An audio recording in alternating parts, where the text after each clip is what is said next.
One more time here. The Eagles at 7-0 look awesome. That team out in San Francisco beat up that Rams team, and McCaffrey was special. I am not saying, watch this.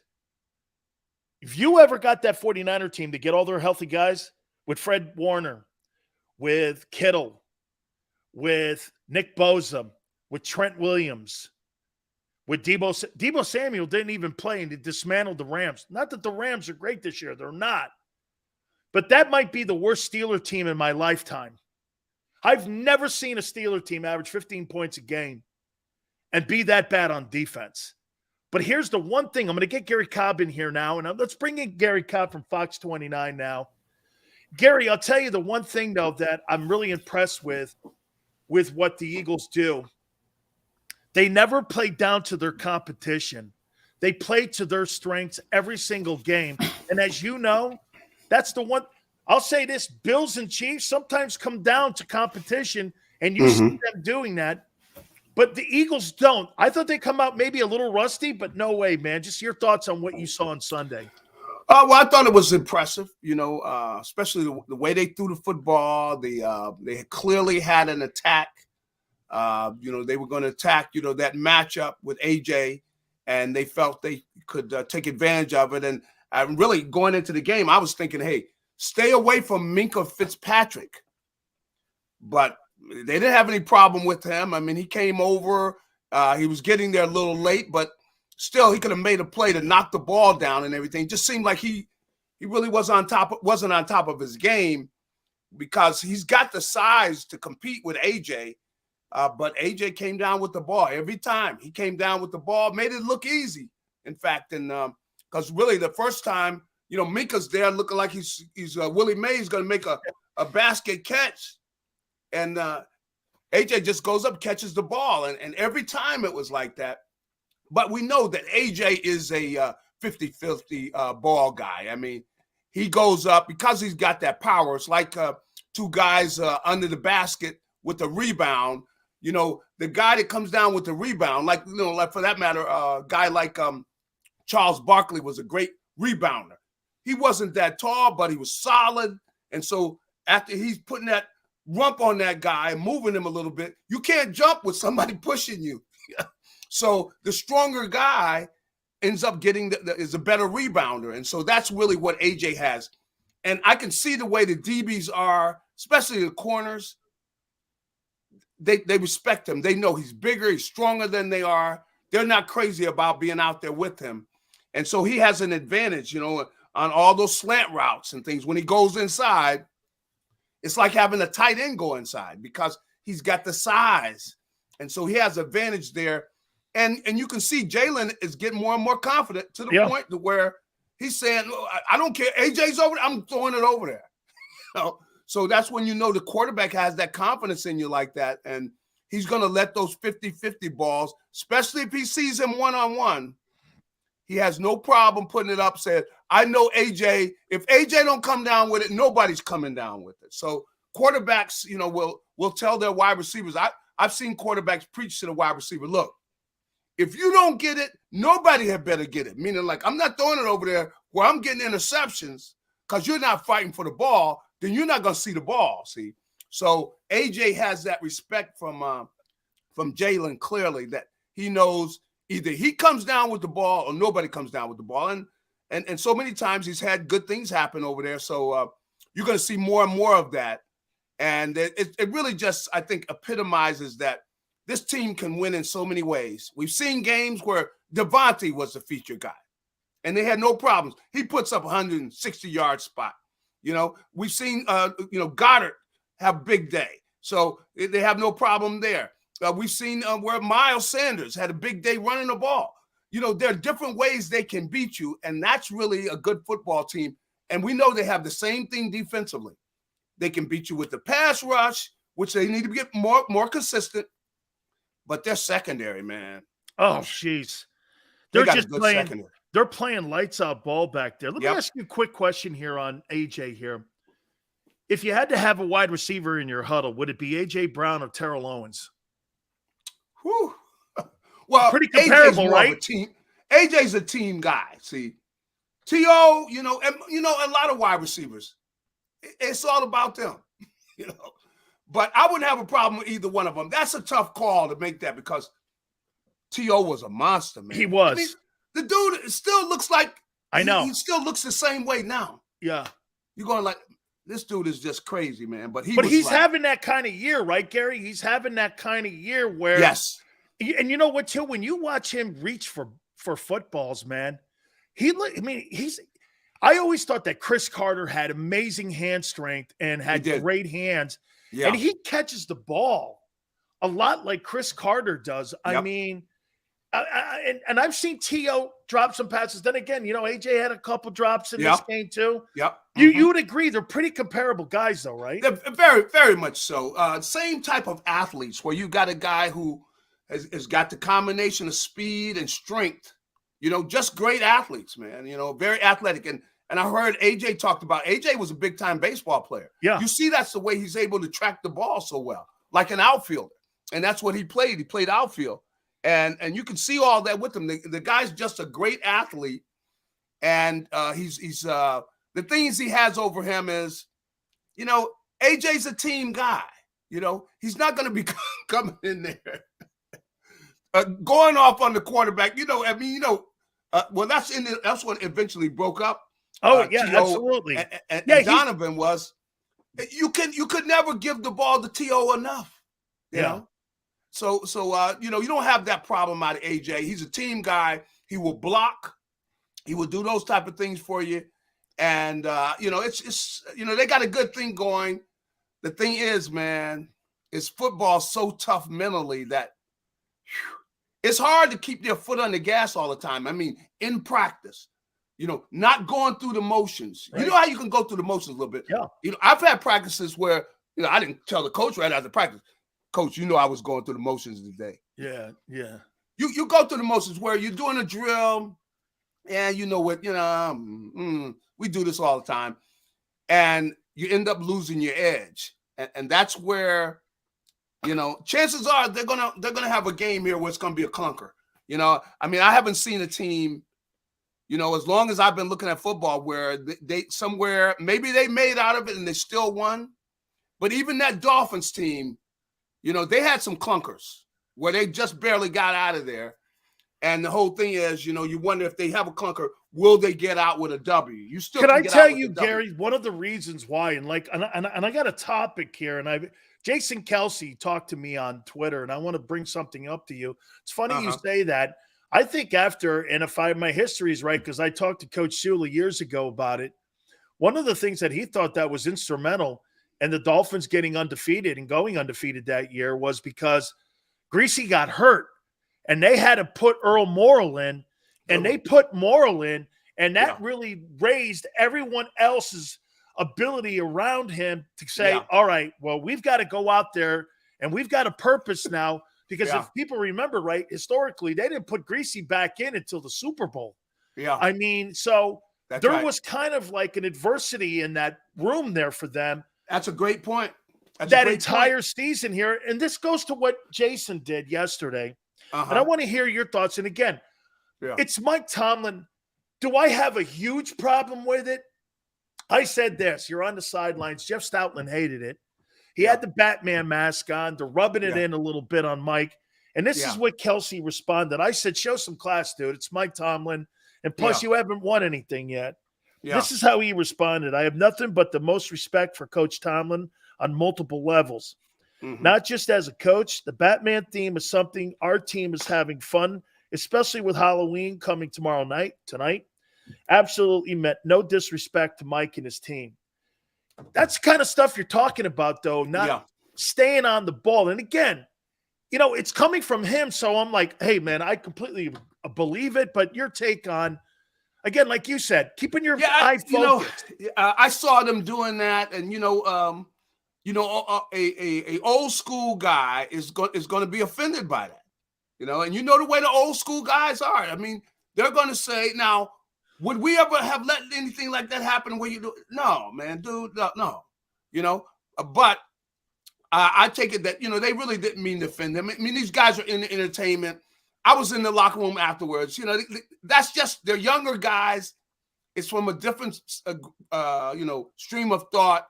They really didn't mean to offend him with that. It's just that these guys are going to do more things in all kind of ways. You know, they're putting stuff on their cleats. We never would have put all that stuff, with all the things they do. I go in there, I'm going, man, what are you kids up to now? They're in there on the floor doing crazy. I mean, come on. You know, it's a different game. So I wouldn't hold that against them. But to have to keep their foot on the pedal. And what you just mentioned, and I forgot that. I do remember that with Earl Morrall and everything in that it was something that really, if anything, probably was a good thing because it gave them something else to battle.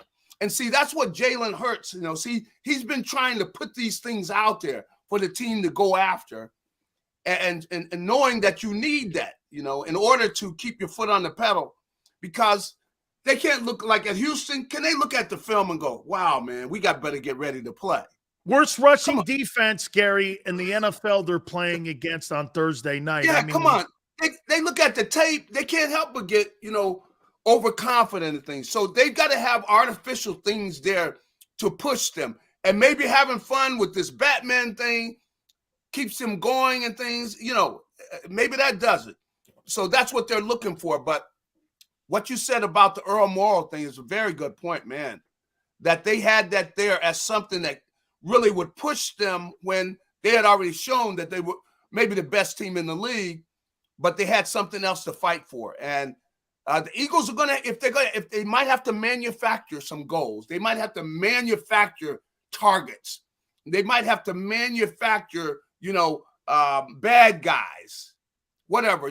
Somebody said something in the other locker room, something like that. Whatever it is, they got like Michael Jordan did, Gary.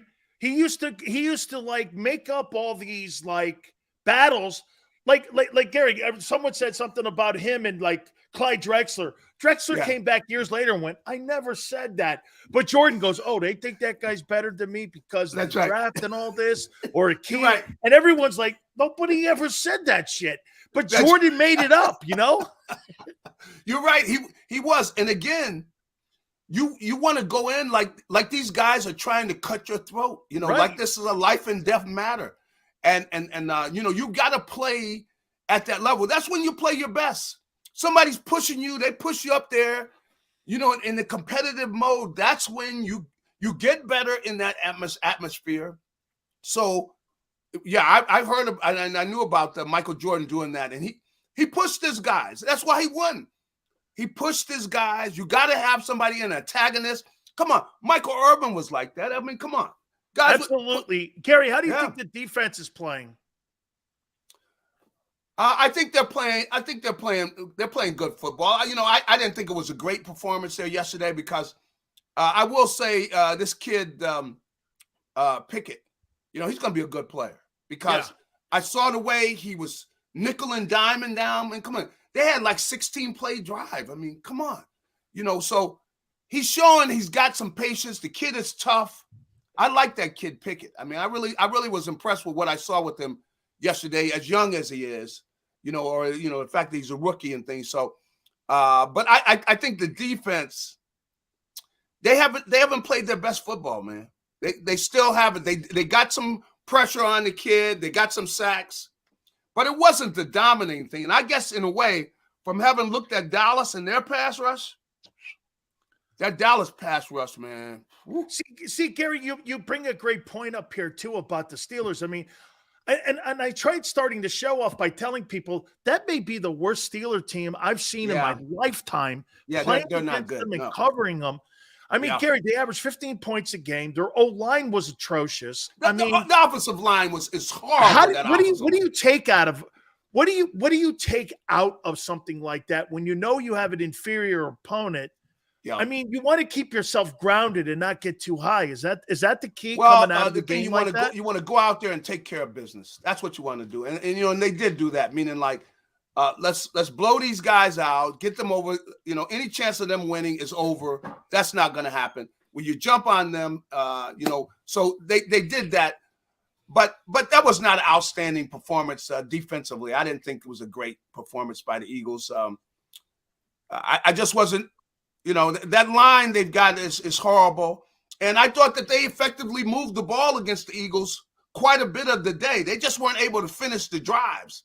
But they gained, was heading up near 300-some yards. They did. They had 300 yards. Yeah, I mean, and you got to realize you got a rookie quarterback doing that, and that's not a good offense. They don't have a good line, and they gained all that yardage, and so I wasn't crazy about the job the defense did, even though they did get a couple turnovers, and they won the game. They're going to have to play better because they're going to see better down the road, and I'm looking over there at Dallas. I saw the game they had. The Dallas isn't gone, man. How about 49ers? I mean, Gary, how about the 49ers? I saw the Niners too. Yeah, they're going to see the 49ers are more physical. They're going to be some good teams in those playoffs, man. And that's what they've got to do. They cannot set their standard with who they're playing. They got to realize they're playing against those other teams that they're going to see. And they may be the better team now, but the whole thing is who is going to be the better team at the end of the year. That's why they got to push themselves, and they've got to be hard on themselves because Houston is – come on. Pittsburgh, Houston, that's not going to be – you're not playing against them really. You're playing against San Francisco and Dallas because that's who you're going to see down the road. That's who you're going to have to beat if you want to go to the bowl. That's the way you can see this season is shaping up. Two last questions for you. The Jordan Davis injury means what, in your opinion, or they have enough depth to overcome it until he gets back? They have enough depth. I thought some of the kids they put in there, they got young kids back there. They got quite a bit of depth at that position. So I think it's just going to give some of those other kids a chance. And some of them have started to shine a little bit already. So because some of the kids are in their second year, and they've got some talent at that defensive tackle position. So they're going to be fine. That'll be fine. The kid will be able to get his leg right and take his time, not trying to rush back where he's out there playing where he's injured. But get healthy, get back, and they'll be fine because they got depth. They've got some people that can come in there and make plays, so they're fine. But I just want to see this team, man. They got to know they are not playing against, Houston and Pittsburgh. Because they're much better than those teams. The teams they better be looking at, like you mentioned, San Francisco. Look, San Francisco's got a juggernaut now, man. Oh yeah, they got a squad. They do. They're gonna be tough. And they got top three players, Gary, at a lot of positions in San Francisco. Kittle, Samuel, Trent Williams, Nick Bosa. Yeah, I mean, that guy, Fred Warner, they got a bunch of players that you would consider one of the best players in the league at their sport. Without a doubt. And see, it's almost a disadvantage to be undefeated in a way because you're sitting there talking, everybody's put you up on this pedestal and everything. Look, that's not going to matter. They meet in the playoffs. The teams come in there. Your record don't mean nothing. Right. Who is the better team that day? That's the way they got to start thinking right now, because that's who they're going to be competing with. They're going to have to go in. They're going to have to beat San Francisco, and they'll the chances are they'll be at home. Yep, that's not going to be an easy job because they're going to be playing a San Francisco team that's better than any team, maybe anybody that played last year might have a better team. Right. Okay, tomorrow's November 1st, Gary. Do you see Howie making an A move, B move, C move? Do you think he makes a big-time move, or do you think he makes a depth move for tomorrow? Or do you think he makes no move? I know he would try to like to top what he's done. I mean, he seems like he always tries to top it, bringing Quinn in here. And the great thing is that I could see him bringing in somebody else, but he makes sure they're bringing in guys that are professionals. That all they're going to do is they're not going to get this team distracted. I was listening to Quinn last night, seeing the guys they brought in here this year, with Bradbury they brought in and Kazir White, all these guys. They're all seasoned pros that they're here to take care of their business. They know their job. They don't get things distracted. they're here taking care of business. Every time you talk to them, they got their eye on making sure they're ready to play. And those kind of guys, you keep bringing those kind of guys in, they could bring somebody in here. And if they find the right kind of guy, I could see them bringing somebody else in because they are doing a good job of bringing in the right type of guy. They surely are. All right, Gary, who wins game 3? Phillies or the Astros? I think the team that wins game 3 is probably going to win it. Yeah. This is always 3 and 5 are always the swing games, in a series like this. This is huge. I'm going to say the Phils because of the way they've been battling and they're at home, man. It's going to be crazy. You got a great home field advantage. I mean, it's going to be crazy. But, the Astros are a good team. We're going to see, man. This is fun, man. I enjoy checking them out, man. It's going to be fun. But hopefully the Phils, they find a way to pull it out, baby. So what? You got the Union. You got the Union now in the finals. That's right. The Union. Astros now tied up 1-1, getting the game in Houston. And you got the undefeated Eagles. I don't know, dude. I mean, dude, it's like Camelot right now. Hey, it's a great ride, man. People are loving it. You can't, you can't even sit down, man. I can't even go somewhere and grab a bite. Somebody's over there. Hey, man, the guy's yapping and halfway spitting on my food. Hey, man, come on, man, back off, man, back off. Give me a chance. The people are wired, man. They're wired up, man. They're ready to go. Gary, thank you so much, my friend. Enjoy the game tonight as well, man. It's really been a great ride. Appreciate it, my friend. Thank you, Gary. All right, have a good one. Hey, don't forget, Garry Cobb, Fox 29, Philadelphia, works there on the broadcast team too. Please hit the like button. We'll take a timeout. Keep it here on the National Football Show. Go to get your game on. Go for the beers. Go for the cheers. Go for the hit and the hits. Go for the stakes and the stakes. Go to get your parlay on. Go to get your party on. Go for the scene. Go for the screens. Go for the gallery. Go for the win. Go to Ocean. Visit theoceanac.com to plan your visit.